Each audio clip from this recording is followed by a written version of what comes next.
முதுகு வலியா மூட்டு வலியா கை கால் நீட்ட மடக்க இயலாமையா அறுவை சிகிச்சை இல்லா குணம் ஆயுட்கால நிவாரணம் டாக்டர் ஸ்ரீவர்மா பிசிஆர் மகாராஜா தைலம் அனைத்து மருந்து கடைகளிலும் கிடைக்கும். சபாநாயகர் அப்பாவு மீது இப்படி ஒரு தீர்மானம் கொண்டு வந்தோமே என்று எதிர்காலத்தில் அதிமுகவினர் மனசாட்சி உறுத்தும்.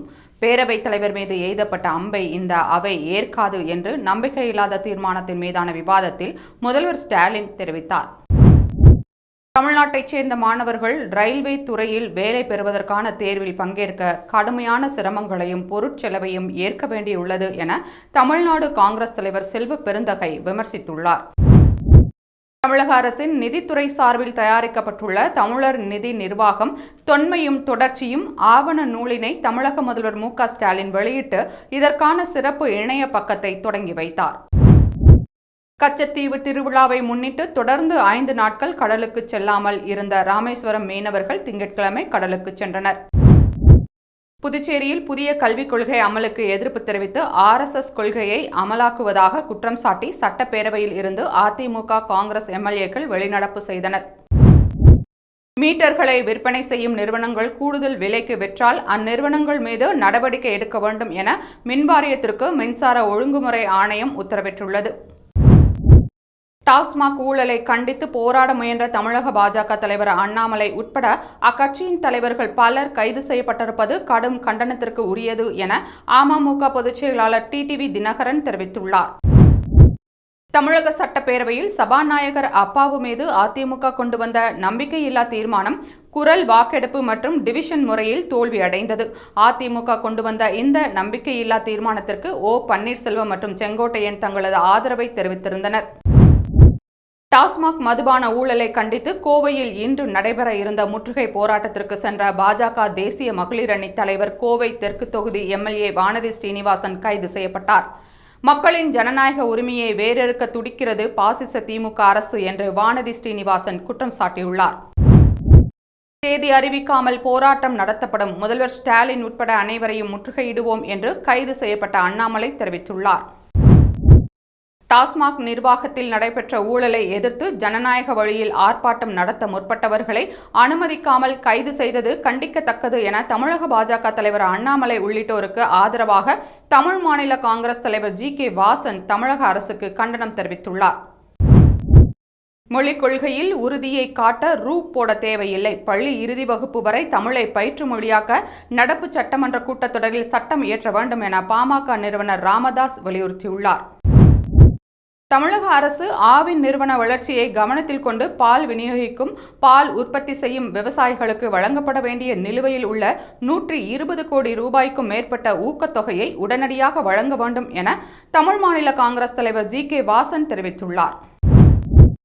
தமிழ்நாட்டில் உள்ள அரசு பள்ளியில் கடந்த 11 வேலை நாட்களில் 72,600 மாணவர்கள் சேர்ந்துள்ளனர் என்று பள்ளிக்கல்வித்துறை தெரிவித்துள்ளது. தமிழ்நாடு முழுவதிலும் மார்ச் 1ஆம் தேதி மாணவர் சேர்க்கை தொடங்கியது. கனடாவைச் சேர்ந்த ஜக்ரியா பாரா என்பவர் மீதான வழக்கை ரத்து செய்து உயர்நீதிமன்ற மதுரை கிளை உத்தரவு பிறப்பித்துள்ளது. வெளிநாட்டைச் சேர்ந்த ஒருவர் மீது வழக்கு பதிவு செய்து 16 ஆண்டுகள் நிலுவையில் வைப்பது ஏற்கத்தக்கது அல்ல. இனி வழக்கை தொடர்வது சட்ட துஷ்பிரயோகம் செய்வதாக இருக்கும். வழக்கில் தாக்கல் செய்த குற்றப்பத்திரிகை ஏற்கத்தக்கது அல்ல. எனவே கனடாவைச் சேர்ந்த ஜக்ரியா பாரா என்பவர் மீதான வழக்கை ரத்து செய்ய உத்தரவிடுகிறோம் என்று உயர்நீதிமன்ற மதுரை கிளை தெரிவித்தது. வெண்குடையில் தடுப்பணை கட்ட வேண்டியது அவசியம் என்று நீர்வளத்துறை அமைச்சர் துரைமுருகன் தெரிவித்துள்ளார். 70 கோடி ரூபாயில் 1600 மீட்டர் நீளத்தில் தடுப்பணை அமைக்க திட்டம் உள்ளது. தடுப்பணை கட்டினால் 12 கிராம ஆழ்துளை கிணறுகளின் நீர்மட்டம் உயர்ந்து 2400 ஏக்கர் விவசாய நிலம் பயனடையும். எனவே நிதிநிலைக்கு ஏற்ப முன்னுரிமை அடிப்படையில் வெண்குடியில் தடுப்பணை கட்ட நடவடிக்கை மேற்கொள்ளப்படும் என்று தெரிவித்தார். தூத்துக்குடி அனல் மின் நிலையத்தில் ஏற்பட்ட தீ விபத்தில் ஏற்பட்ட சேத மதிப்பை கணக்கிட குழு அமைக்கப்பட்டுள்ளது என்று தமிழ்நாடு மின் உற்பத்தி மற்றும் பகிர்மான கழக மேலாண்மை இயக்குனர் ஆல்பி ஜான் வர்கீஸ் தெரிவித்துள்ளார். நாய் கடித்தவுடன் ராபிஸ் தடுப்பூசி போட்டுக்கொள்வது அவசியம் என பொது சுகாதாரத்துறை இயக்குனர் செல்வ விநாயகம் அறிவுறுத்தியுள்ளார். தமிழ்நாடு அரசு பணியாளர் தேர்வாணையத்தின் மூலம் காலி பணியிடங்களை நிரப்ப நடவடிக்கை எடுக்க வேண்டும் என அமமுக பொதுச் செயலாளர் டிடிவி தினகரன் வலியுறுத்தியுள்ளார். ஆவடி மாநகராட்சி பருத்திப்பட்டு ஏரியில் கடந்த சில தினங்களாக டன் கணக்கில் மீன்கள் இறந்து மிதக்கின்றன. சென்னை பல்கலைக்கழக முன்னாள் பேராசிரியர் முனைவர் ஸ்ரீனிவாசன் தலைமையிலான குழு ஏரியில் ஆய்வு செய்து வருகிறது. மாசடைந்த ஏரி நீரில் நோய் தொற்று ஏற்படும் அபாயம் இருப்பதாக அச்சம் தெரிவித்த நிலையில் ஏரியில் ஆய்வு மேற்கொண்டுள்ளனர். சென்னையில் கஞ்சா விற்பனை உட்பட இருவேறு வழக்குகளில் கைதான 4 பேரை விடுதலை செய்து சென்னை சிறப்பு நீதிமன்றம் உத்தரவிட்டது. 2022 சென்னையில் கஞ்சா விற்பனை செய்ததாக சாந்தி, அவரது கணவர் பெருமாள் கைது செய்யப்பட்டனர். 2022 சென்னை கோட்டூர்புரத்தில் கஞ்சா விற்றதாக அபிஷேக் மற்றும் அஸ்வின் ஆகியோர் கைது செய்யப்பட்டனர். குற்றச்சாட்டுகள் நிரூபிக்கப்படவில்லை என்று கூறி 4 பேரையும் சென்னை சிறப்பு நீதிமன்றம் விடுதலை செய்தது.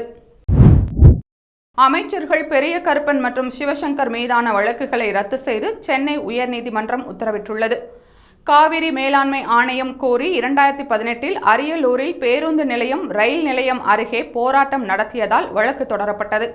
அனுமதியின்றி போராட்டம் நடத்தியதாக அமைச்சர் சிவசங்கர் மீது 2018 அரியலூரில் போலீசார் 2 வழக்குகள் பதிவு செய்தனர். தமிழ்நாட்டில் இன்று முதல் அடுத்த 7 நாட்களுக்கு ஒரு சில பகுதிகளில் லேசானது முதல் மிதமான மழை பெய்யும் என சென்னை வானிலை ஆய்வு மையம் தெரிவித்துள்ளது.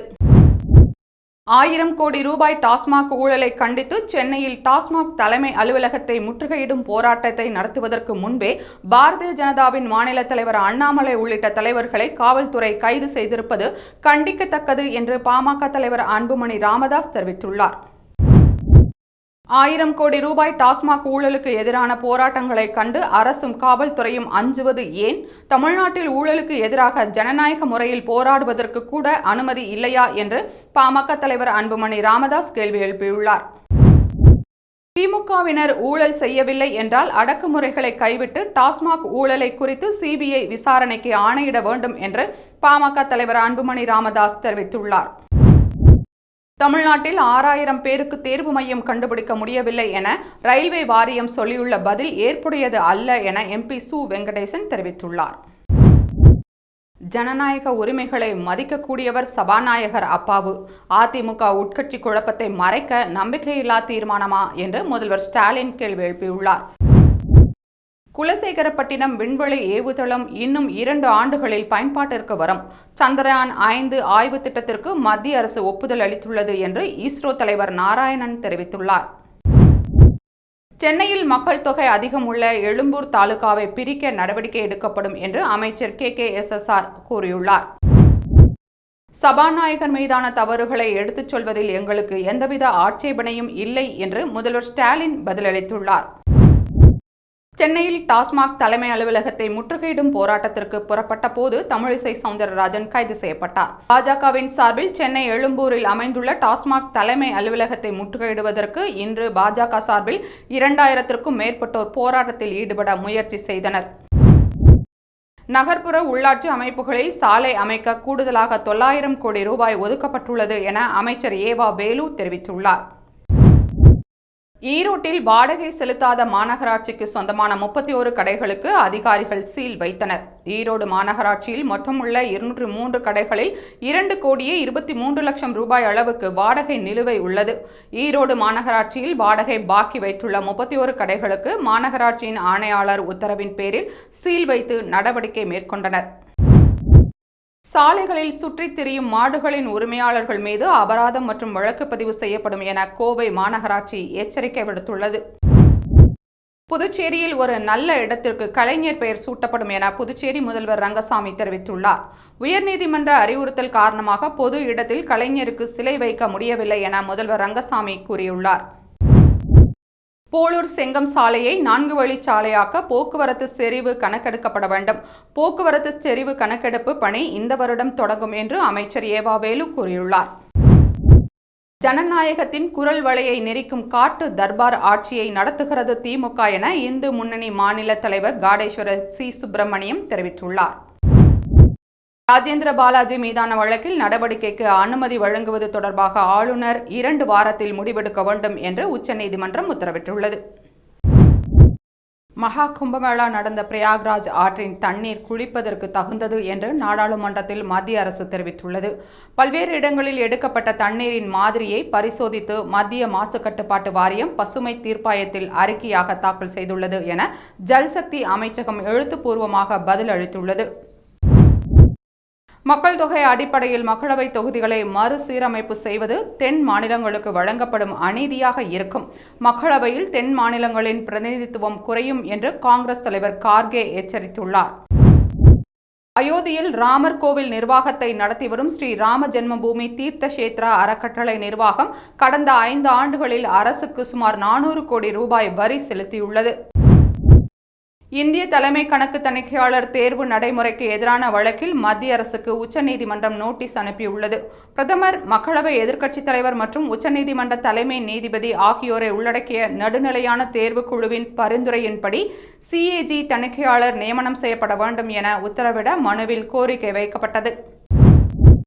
எந்த மாநிலத்திலும் எந்த மொழியும் திணிக்கப்படாது என்று MP சு வெங்கடேசன் எழுப்பிய கேள்விக்கு மத்திய கல்வி அமைச்சகம் எழுத்துப்பூர்வமாக பதிலளித்துள்ளது.